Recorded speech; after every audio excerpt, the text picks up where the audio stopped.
a gente vai ficando machucado, a gente vai tendo feridas na alma, né? E isso dentro do ministério. Isso são coisas pastorais.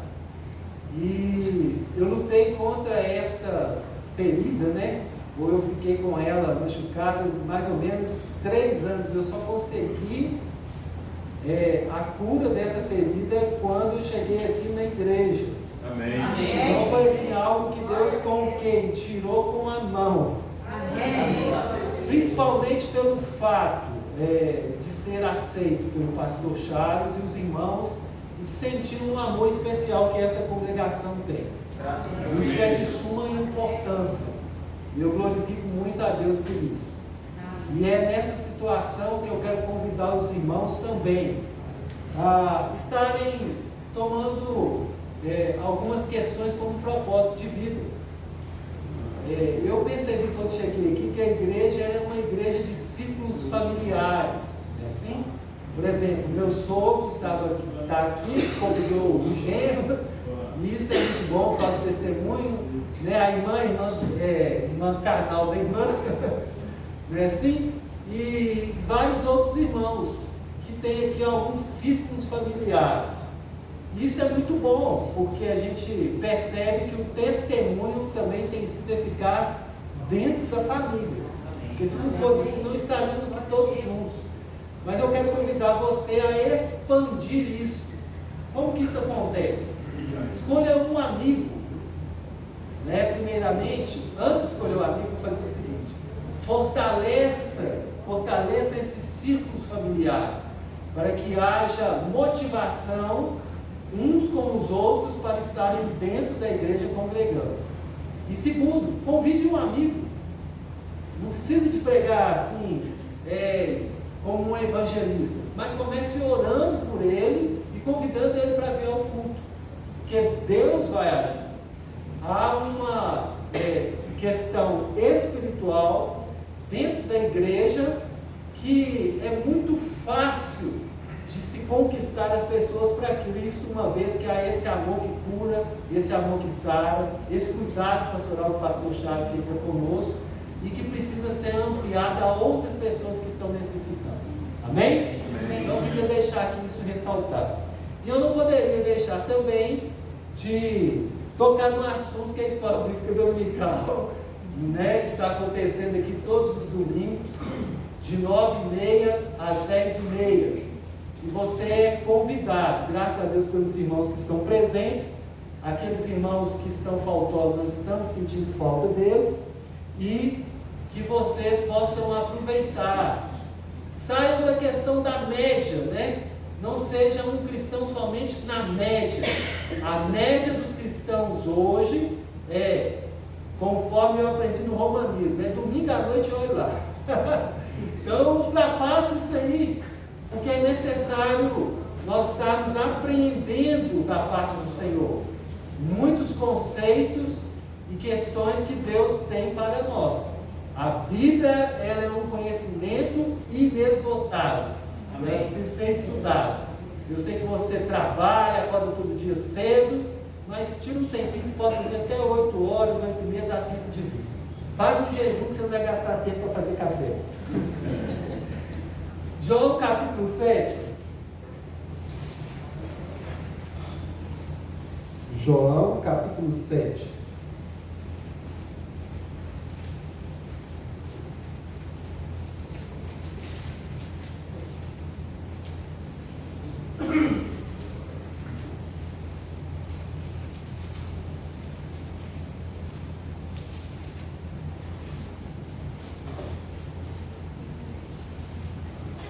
João 7.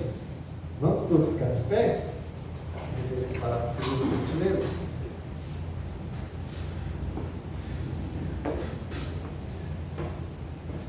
Todos encontraram? Amém. Um texto um pouquinho mais longo. Diz assim a palavra de Deus: E depois disto, Jesus andava pela Galileia. Já não queria andar pela Judéia, pois os judeus procuravam matá-lo. E estava próxima a festa dos judeus, a dos tabernáculos. Disseram-lhe, pois, seus irmãos: sai daqui e vai para a Judéia, para que também os teus discípulos vejam as obras que fazes.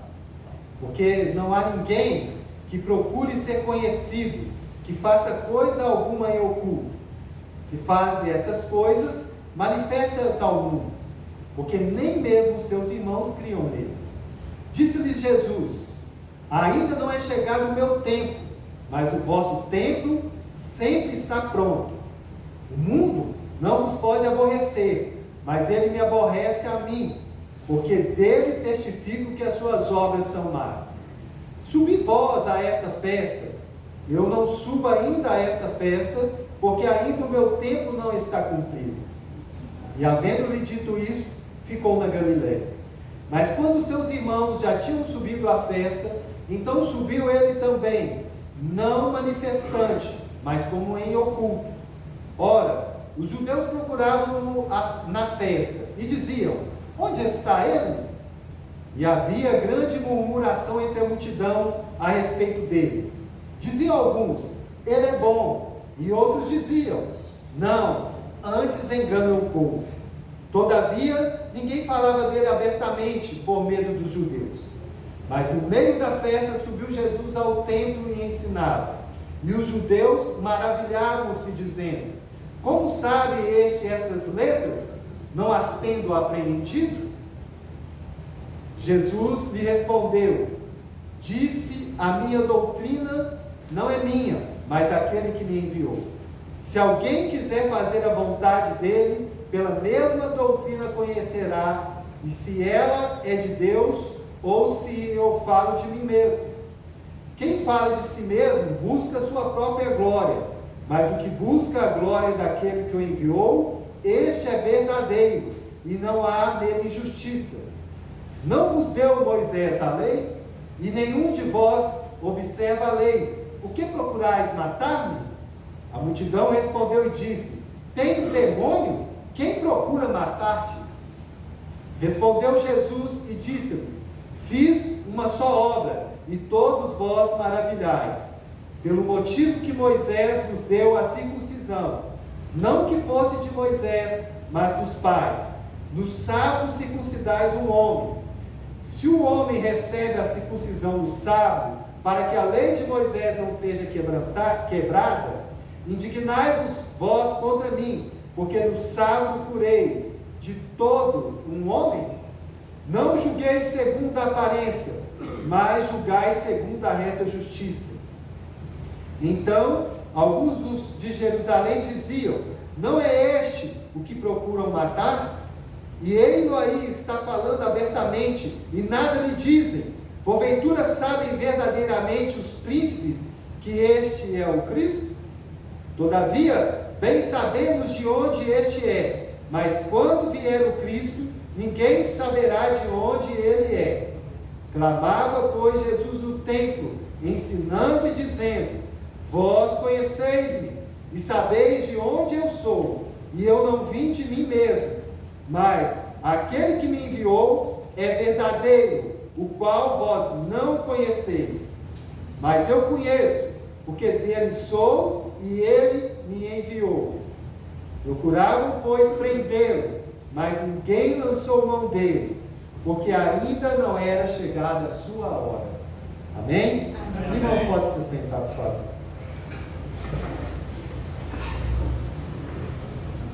Este texto, queridos, é um texto assim, que nós poderíamos ficar aqui um culto, 2 cultos, 1 hora, 2 horas, uma escola dominical, muito tempo para entendermos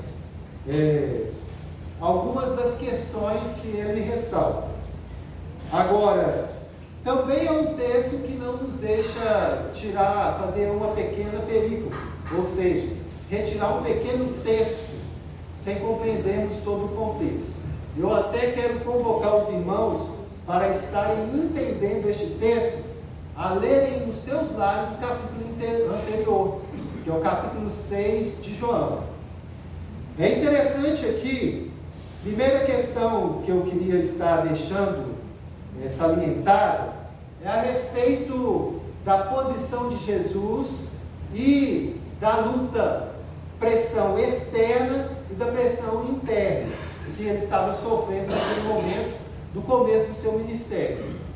Pressões externas e pressões internas.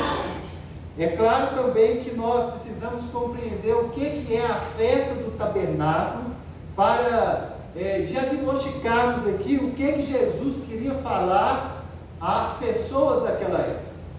É interessante como há uma preservação da cultura judaica.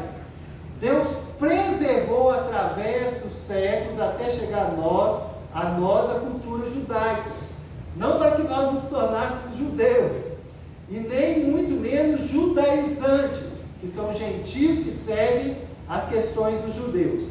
Mas é para que o objetivo do Espírito Santo é a preservação dessa cultura para a compreensão melhor da palavra do Senhor. Porque a palavra de Deus, ela está totalmente arraigada, vinda de uma aliança antiga nessa cultura judaica. E ela mostra, ressalta para nós a cultura da nova aliança, concernente não somente aos gentios, mas também a sombra da velha aliança. Então nós precisamos entender o que são as festas dos judeus. São a festa do tabernáculo, a guarda do sábado, não para praticarmos elas, mas para que nós possamos colocar em prática melhor aquilo que é a nossa nova aliança. Vou dar um exemplo claro. O judeu, ele guarda demais o sábado, e isso é cultural. O sábado é de suma importância para ele. Mais do que, vamos dar um exemplo aí, mais do que um cruzeirense é para o seu time, mais do que um atleticano mais do que a guarda de feriados que o brasileiro tanto gosta, o judeu guarda o sábado. Porque Deus criou todas as coisas e descansou no sábado. Nós vemos aí, entre aspas, uma religião que tenta guardar o sábado, mas não funciona. Porque esse não é o objetivo da Espírito Santo. Mas é a compreensão, de tal forma que o judeu guarda o sábado, nós deveríamos dar tamanha importância para o domingo. Porque o domingo é o sinal da nossa redenção. O domingo é a convocação de Deus para estarmos em assembleia, celebrando a manifestação da graça, de que Cristo morreu na cruz do Calvário para nos salvar. Amém. Eu sei que tem pessoas que têm que trabalhar no sábado, no domingo. É notório. Mas nós deveríamos dar essa tamanha importância da guarda no sentido de solenidade ao domingo. Então, vamos voltar aqui à questão. Pressões externas e pressões internas.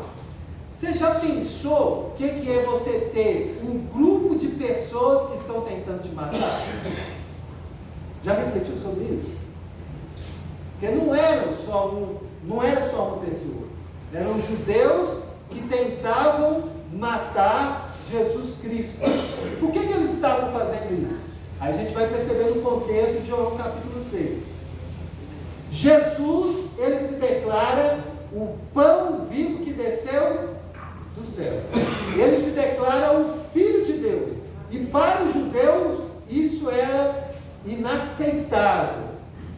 Os judeus, isso era coisa de apedrejamento.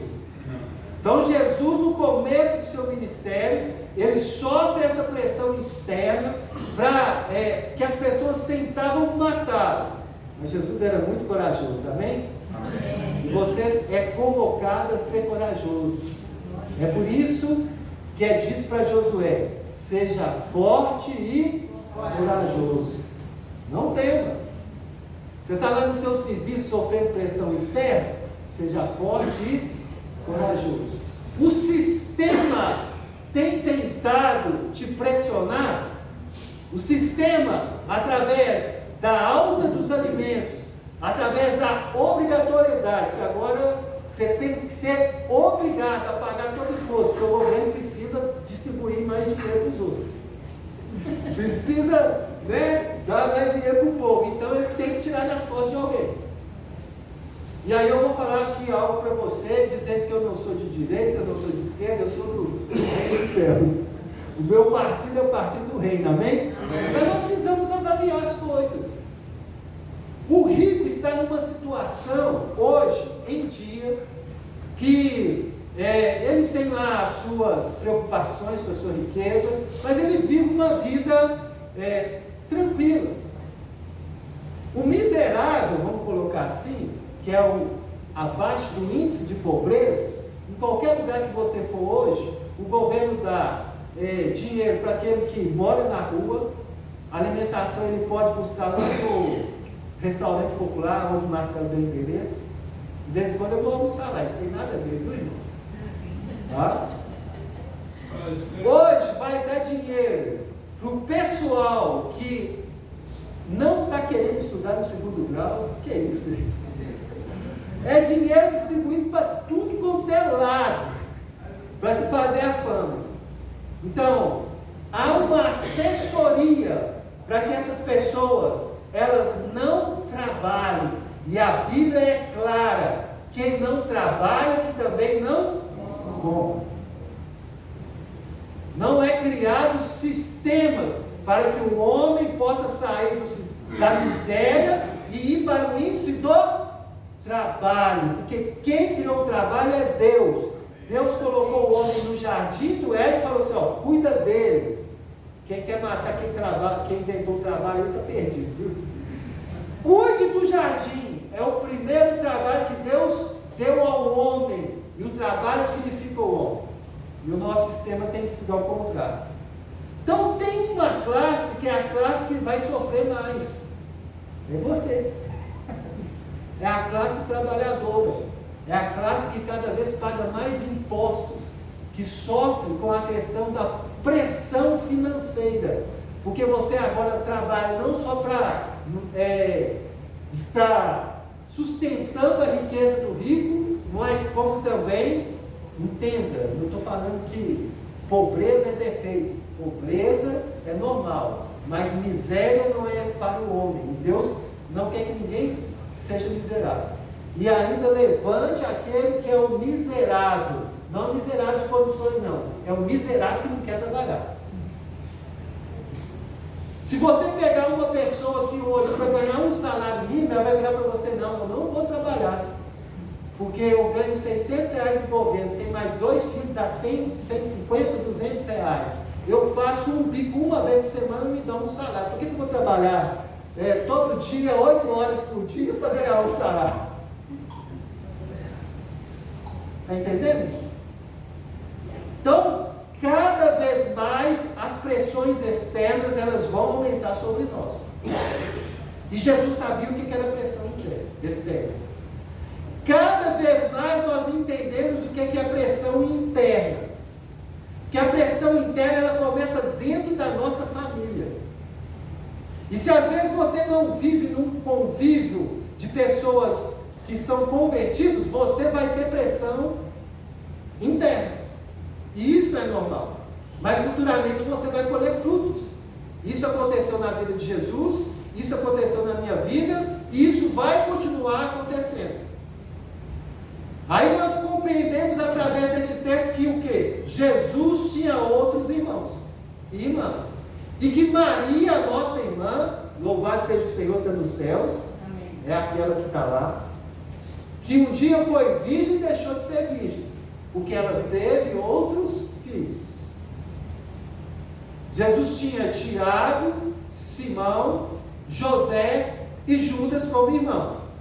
E mais outras irmãs que eu fiz de tudo para achar o nome delas e não achei. Mas é porque o judeu tem esse costume de desvalorização da mulher.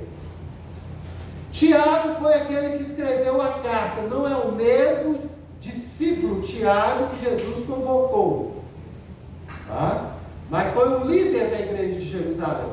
Judas também foi aquele que escreveu a carta. Mas não é o mesmo discípulo também que Jesus convoca.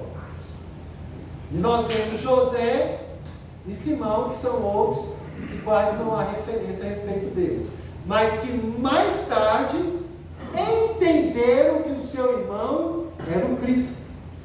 Amém. E é isso que nós vamos compreender nessa palavra. É o reconhecimento do Cristo. Mas que a princípio, conforme diz o texto, eles eram pressionando Jesus. E a pressão que eles fizeram é o seguinte: olha, você não fez maravilha? Agora vai ter aí a festa do tabernáculo. Eu estou deixando para explicar a respeito do que é essa festa depois. Vai ter a festa do tabernáculo, vai lá fazer outras maravilhas. Vai lá para que seus discípulos vejam essas maravilhas. Mas os discípulos já tinham visto Jesus fazer outras maravilhas. Dentre elas, a cura de uma pessoa no sábado. E era por este fato também que os judeus estavam tentando matar Jesus. Pressão externa e pressão interna. E aí nós compreendemos um fato lógico do Espírito Santo. Guarda essa verdade dentro do seu coração. A transformação que o Espírito Santo de Deus começa, ela sempre vem de forma interna e não de forma externa. O judeu sempre olhava para o lado externo. O seu testemunho começa dentro de você. E é para isso que é o maior enfrentamento somos nós com o nosso próprio inimigo. Porque a mudança precisa de vir de dentro para fora. E eles conviveram com Jesus 30 anos e não perceberam isso. Irmão, é um negócio fabuloso, né? Ou quando ele está do seu lado, amém, é muito bem agarrado, principalmente os gêmeos. Ou então, quando ele não está do seu lado, ele é altamente competitivo com você. Isso, de um ponto de vista, é bom. Não estou falando que haveria falta de amor, não. Mas há uma certa rivalidade entre irmãos. E isto é normal. E aqueles irmãos de Jesus estavam dizendo para ele isso: ó, você não é o Cristo? Você não é o Filho de Deus? Você não é melhor do que nós? Você não é maior do que nós? E aí Jesus diz para eles algumas das respostas também que precisam ser trabalhadas para que a gente perceba as ações do Cristo.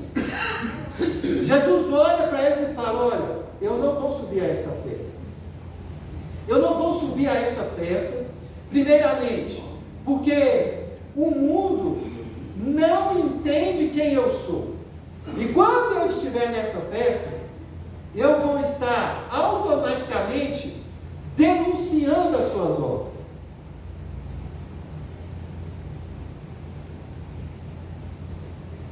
Então é muito bom de ser compreendido, e algo fabuloso, que o Cristo, ele denuncia as obras más do mundo. Jesus, sem palavras, denuncia o pecado do mundo. E nós, como cristãos, precisamos compreender duas coisas. Primeiramente, o Cristo aí fora denuncia o pecado do mundo e para isso traz condenação. Porque muitos ouvem o Evangelho para a sua própria condenação.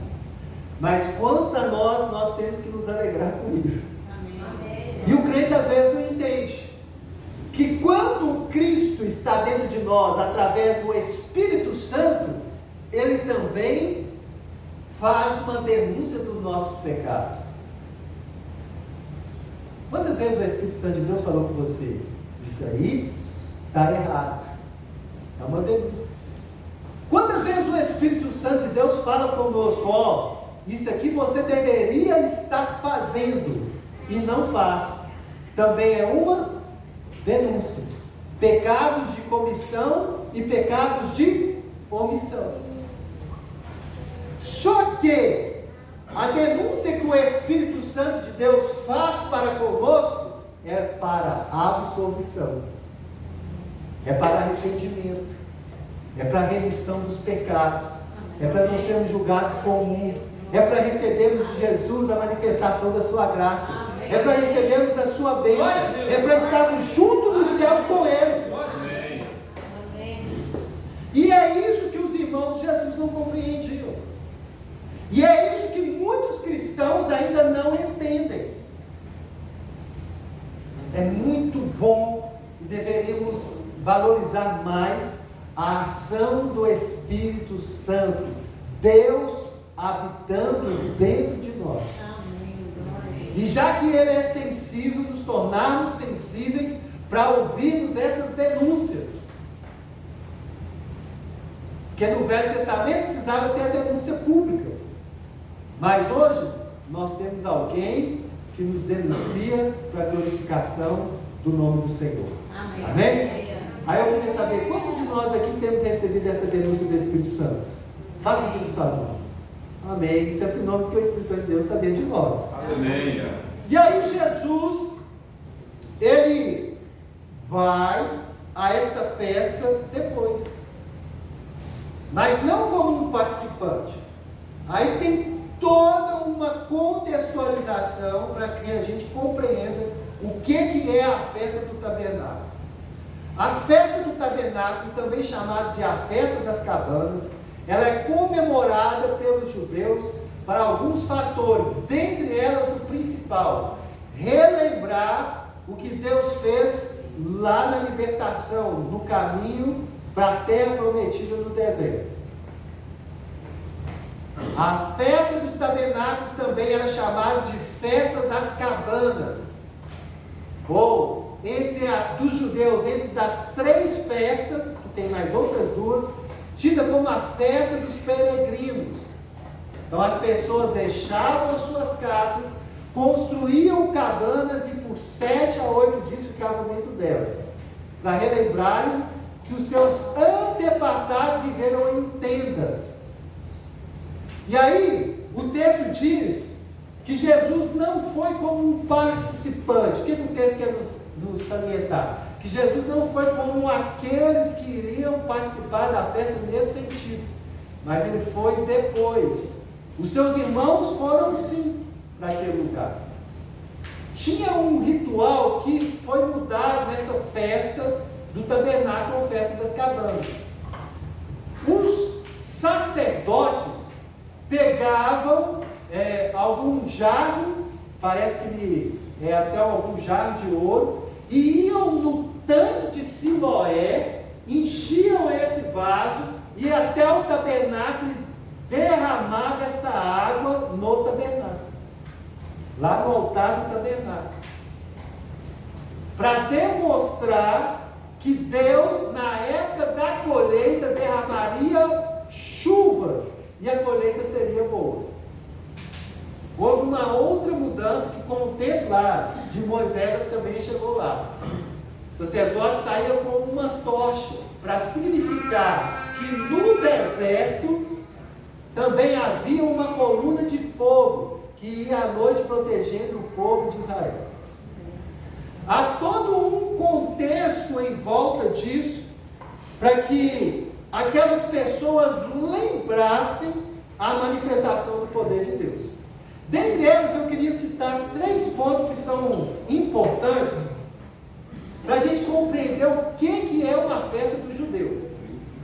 Ok? E esse aqui eu queria que você guardasse. Primeiro ponto: a festa do judeu não era sinônimo de comida. Para nós, festa de crente é diferente, né? Não tem cerveja, mas chove Coca-Cola e eu nunca vi ninguém comer assim como um crente. Crente junta para comer, tem que ser uma panela grande. E eu não vou me eximir da situação não, porque principalmente depois que se faz exercício, eu tenho hoje 5 a 6 refeições por dia. Então eu amanheço não comendo pão, mas todos os dias o meu primeiro prato é lá uma farofa com 5 ovos, arroz e por aí vai. E um outro café 9 horas. Estou levando 5h30 da manhã. Então lá em casa tem o primeiro café e o segundo café. Glória a Deus. Eu preciso manter os 80 quilos, porque eu pesava 69. E aí Jesus está o quê? Está melhorando isso aí. Jesus melhora tudo em nós. Amém. E a gente vive em festa. Mas não é esse sentido de festa só para comer que o judeu tinha. nesse sentido.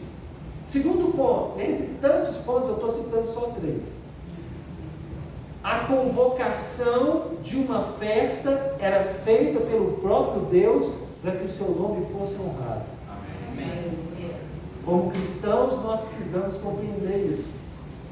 Vai fazer uma festa de aniversário lá, é Deus que é honrado naquela hora. Amém? Amém. Chama o aniversariante, ora por ele, mas toda a honra e toda a glória é dada ao Senhor. Amém. Vai fazer uma celebração daqui de 15 anos, faz a celebração, tem que ter presença de Deus, regozijo diante do Senhor. Vai fazer 75 anos, 76 anos, chama Deus. Não é isso? Pede, Senhor. Fui lá para a casa do meu sogro, bolinho, pedi para Deus um presente para ele, negócio aconteceu, né? Milagre veio, e aí a manifestação de Deus vai acontecendo. Por quê? O significado do hebraico da palavra festa é regozijo.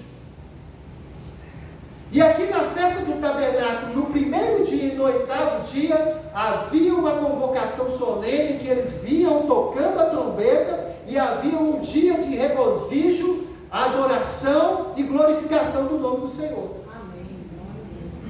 E Jesus entendia isso. Ele não foi um manifestante no sentido de ir lá fazer uma cabana e ficar na cabana durante 7 dias e 8 dias. Mas ele foi uma pessoa que apareceu em oculto, mas que manifestou a presença de Deus. Amém. E aí nós vamos compreender isso daqui a pouco. Entendeu então qual é o significado de uma festa para um judeu?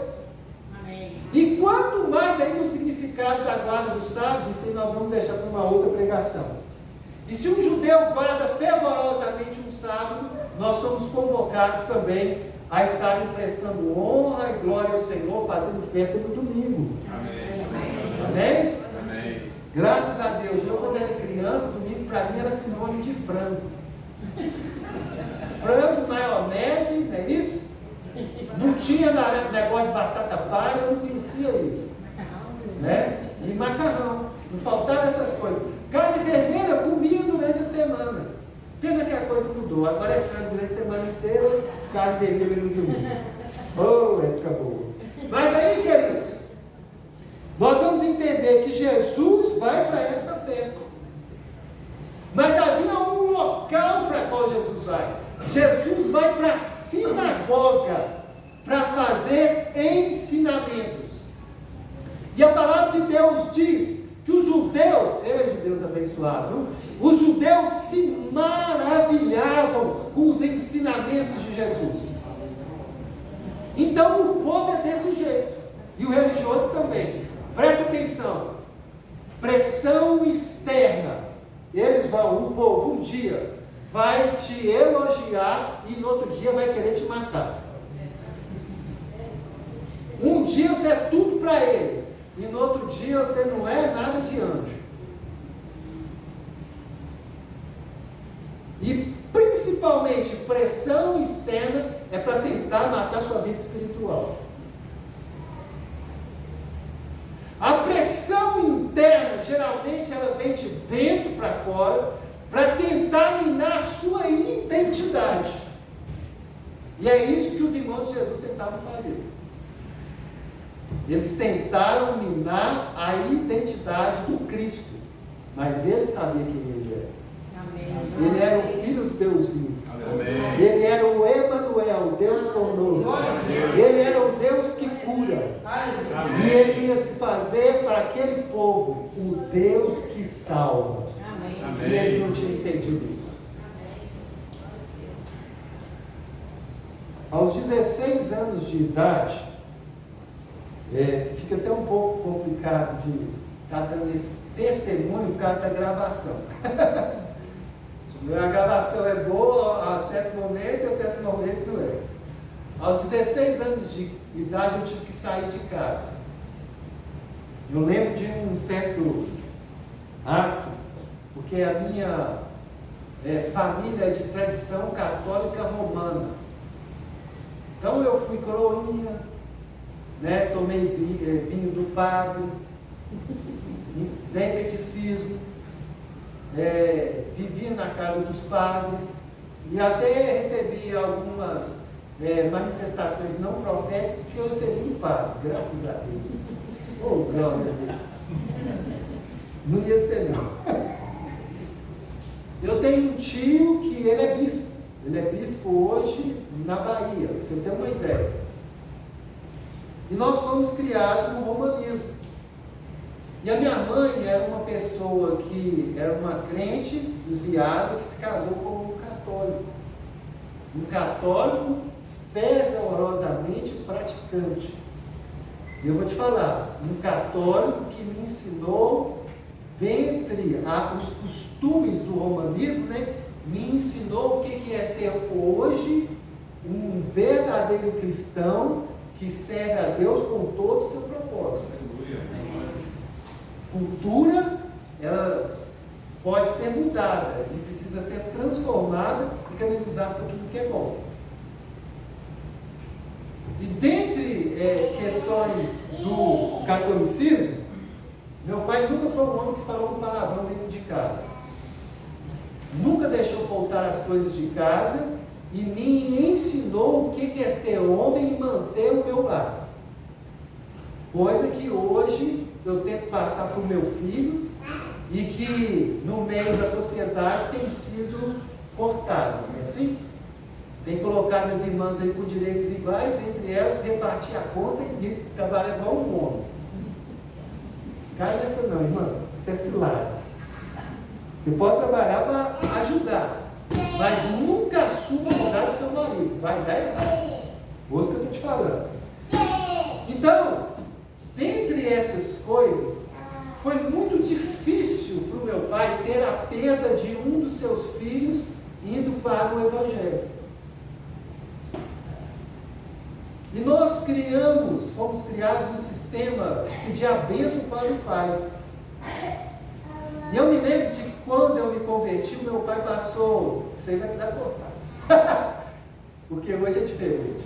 O meu pai passou 2 meses sem me dar sua bênção. Como diz aquela música do Matos Nascimento, né? Eu me lembro.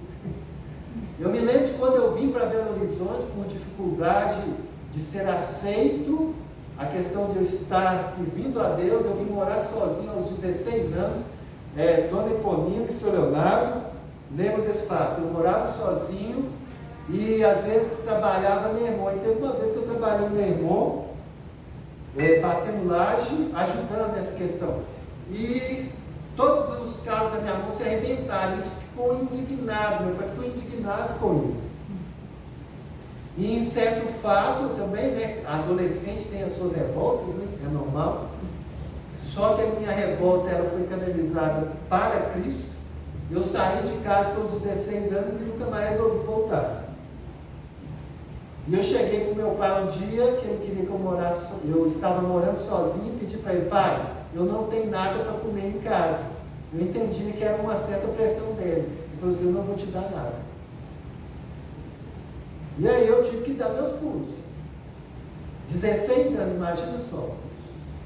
Mas abandonar o meu Cristo eu nunca quis. Aleluia. E essas coisas vão nos amadurecendo. As dificuldades são para formar o nosso caráter. Hoje tem tudo muito fácil, e com isso a pressão interna para que se culmine na falta de identidade, ela é enorme. E o Cristo nos mostra qual é a sua identidade, que ele sabia que era nitidamente 100% Deus, 100% homem, o Filho de Deus aqui na terra. Amém. Não seriam as pressões dos seus irmãos que fariam com que ele agisse diferente. Não são as pressões internas da sua casa que vai te separar do amor de Cristo. Não são as pressões externas do trabalho, do sistema político, das coisas que vêm acontecendo, das guerras espirituais, contra as manifestações do reino, as questões das hostes infernais, que se levantam a cada dia, para tentar detonar a nossa identidade, que vai nos separar do amor de Cristo. Aleluia. Não são elas.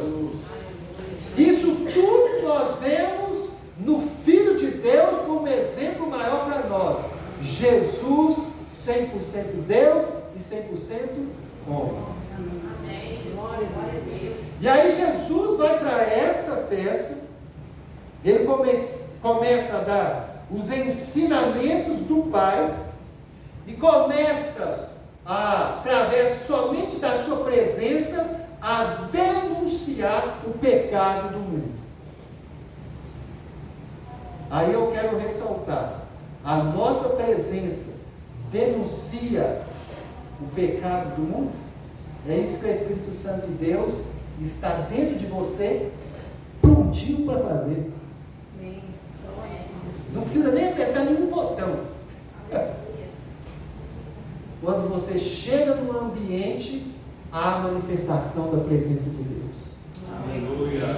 Quando você está num determinado lugar, o Espírito Santo de Deus está com você. Amém. Mas eu pequei. Mas eu estou em pecado. Abandona este pecado, porque o Espírito Santo de Deus quer te usar. Amém. Mas eu não sei como vai usar. Não se preocupe. Não preocupa não. Esteja só disposto a ser usado por Deus. Porque o mundo carece e tem essa necessidade de ver filhos de Deus andando por meio do povo, aonde há hostes infernais. Porque Jesus andava com pecadores, prostitutas e por religiosos, dentre eles os judeus. E é aí que nós precisamos estar, dentro da casa de Deus, mas também sendo luz no mundo. Amém. Aí eu falo aos adolescentes, né? Eu tenho assim uma preocupação toda importante, de suma importância com eles, para compreendermos que eles estão vivendo épocas mais difíceis do que a nossa. Aonde há uma pressão interna muito maior do que da nossa época. A pressão lá na escola. A pressão da questão do sexo. Assim, hoje tem uma pesquisa que fala que adolescentes com 13 anos, de faixa etária de 13 anos, já conhecem e têm a sua vida sexual ativa. Então eu falo para os adolescentes, se guardem para o Senhor. Eu posso falar como que eu posso usar a expressão? Pode falar, Luciano.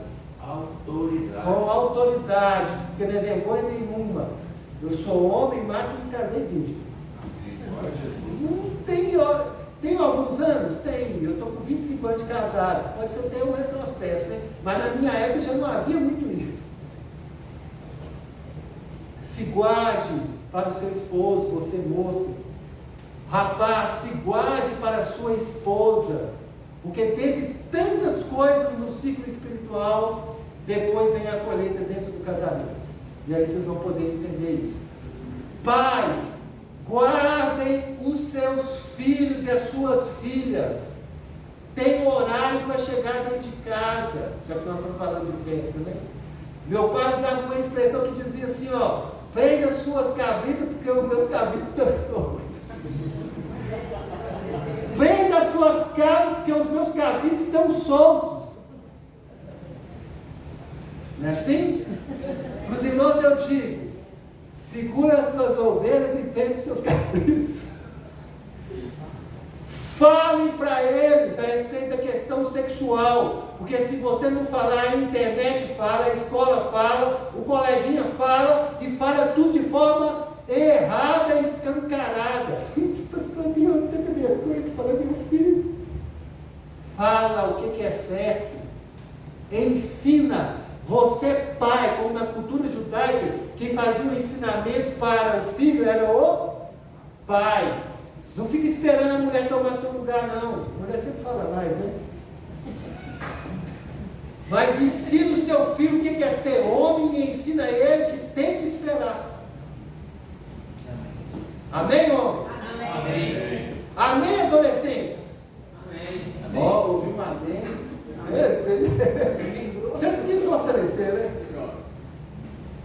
se guardem do Senhor. Porque a festa, ela vem depois. Tá bom? E é uma boa festa. Aí depois que casa, aí tem que viver em regozijo festejando. E não tem vergonha nenhuma, irmãos.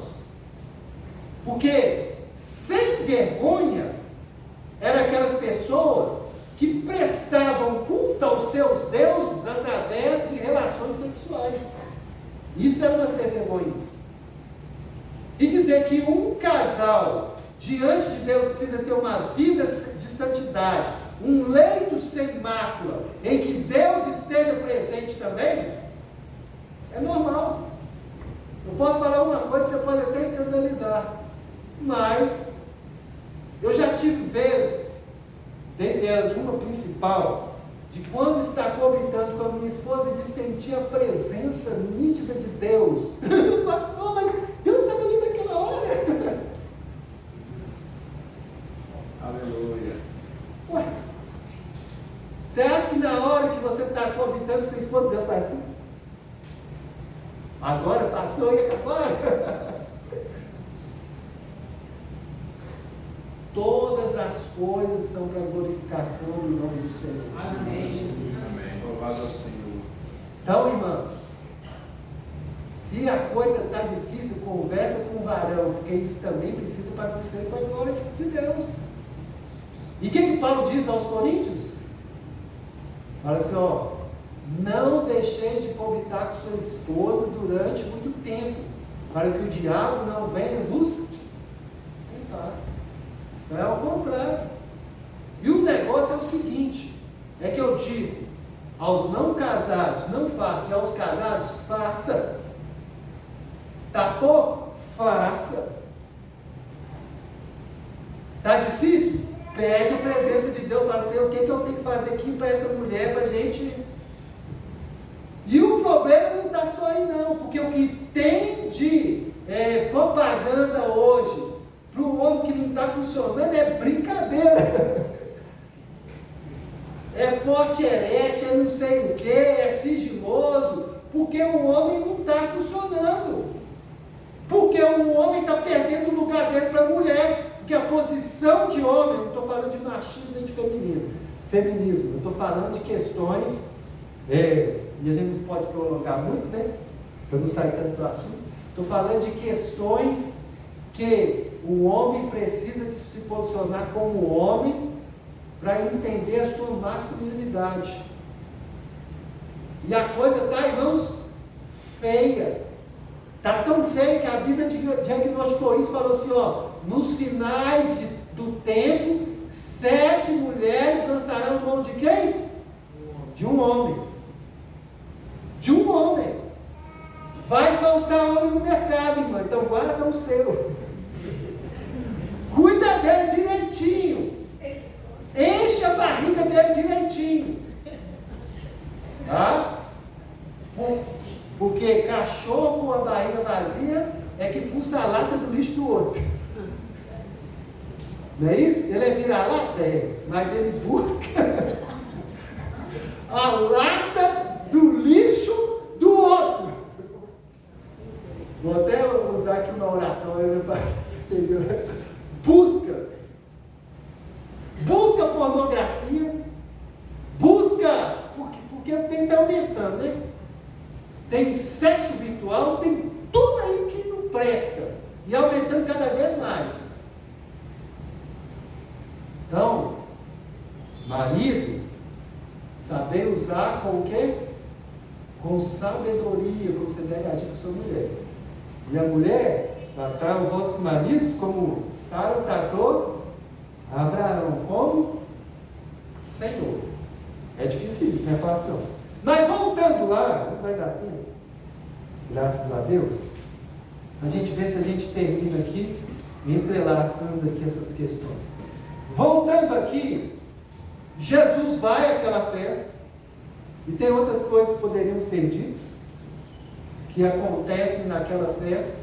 Não há um reconhecimento dos judeus tendo Jesus como Cristo, mas aí Jesus começa a fazer a sua pregação anunciando ou enunciando um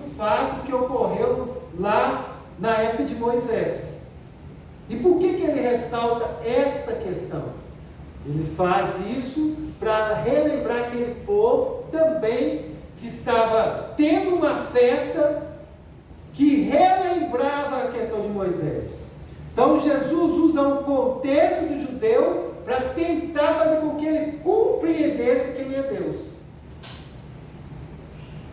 Então, Jesus sempre faz isso. Ele usa a cultura humana para manifestar o poder e anunciar quem Deus é.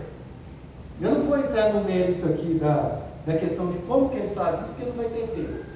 Mas aí, para terminar, eu vou fazer o seguinte. Um objetivo principal que Jesus faz como Cristo é a anunciação e a glorificação e adoração de Deus. Amém. E ele faz isso testificando quem Deus é. Jesus, ele vem à terra para morrer pelos homens, se tornando um deles, e ele dá toda a honra e toda a glória para Deus. Amém. O anúncio da manifestação de um ser humano que serve a Jesus Cristo não é procurar glória e honra para si, é anunciar a manifestação da glória do Cristo.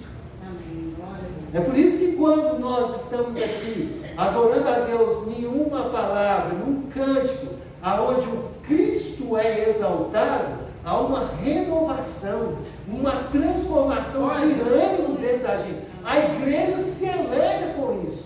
Amém. Quando sendo Jesus cristocêntrico e não o humanismo, como nós estamos vendo.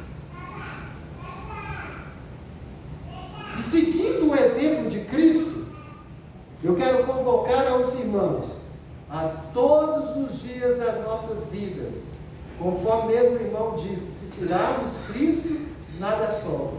O seu trabalho é para a honra e glória de Jesus. Amém. A sua, a minha, a nossa família é para a glorificação do Pai.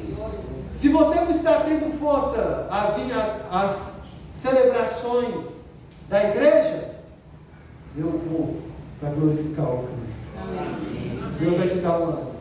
Se você, adolescente, não está conseguindo controlar os seus impulsos, eu consigo para a glorificação do Cristo.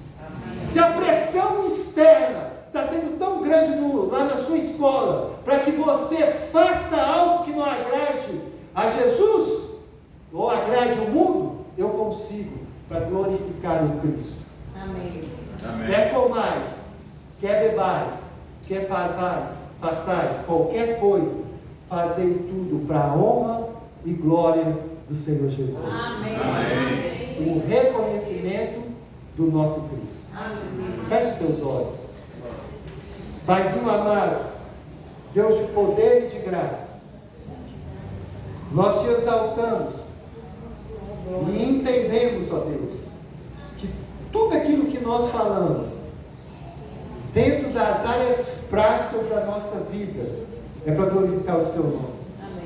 Divino Espírito Santo, a sua ação dentro de nós, ela é tremenda. A sua cura dentro de nós, ela é magnífica.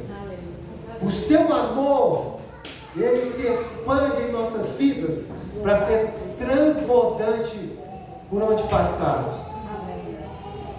Espírito Santo, aonde estivermos, que nós possamos estar glorificando, manifestando o poder de Jesus Cristo de Nazaré, o nosso único e suficiente Salvador. Amém. Você pode dar uma salva de palmas para Jesus? O Cristo